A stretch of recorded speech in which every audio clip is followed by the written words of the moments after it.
डोक्याने खेळणारा माणूस आहे तो. म्हणजे तो तेवढा ऍथलेटिक नाही आहे जेवढे बाकीचे प्लेयर्स आहेत आपल्याकडे. बाजूला बॉल जाताना काही लोक डाईव्ह मारतात, काही लोक पळून पकडतात.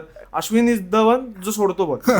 नाही एवढा वाईट फिल्डर नाहीये तो, डिसेंट फिल्डर आहे. आणि ते सगळं नसून पण त्याने खूप त्याच्या डोक्याचा, शक्तीचा नाही युक्तीचा वापर केलाय मित्र त्याने. एस्पेशली पंजाबची कॅप्टन्सी त्यांनी केली होती 2 वर्ष, आणि त्या दोन्ही वर्षी पंजाब पहिलं जे हाफ असतं 14 मॅच असतात तर 7 मॅच असे 2 हाफ असतात. सो दोन्ही सीझन पहिले 7 मॅच पंजाब वाटलं होतं की ही तर फायनल खेळतेच आहे, कारण ते लिटरली 7 पैकी 5 मॅच जिंकायचे, 7 पैकी 6 मॅच जिंकायचे. पण तिथून पंजाबची ती एक मिस्ट्री होती की ते कसे बाहेर होऊन दाखवायचे टुर्नामेंट मधनं. ते दोन्ही टुर्नामेंट ते बाहेर झाले आयपीएलच्या, आणि अश्विनच्या कॅप्टन्सीवरती पण गदा आली.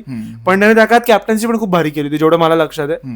सो ही वॉज ऑलवेज मला वाटतं इव्हन तो इंडियाच्या टेस्ट कॅप्टनशिपच्या पण कंटेंडर्स लिस्ट मध्ये होत. खरं मी जेन्युअनली रोहितचा खूप मोठा फॅन आहे, पण मला असं नेहमी वाटतं की विराट जेव्हा गेला कॅप्टन्सीवर बरोबर अश्विनला द्यायला हवी ती कॅप्टन्सी.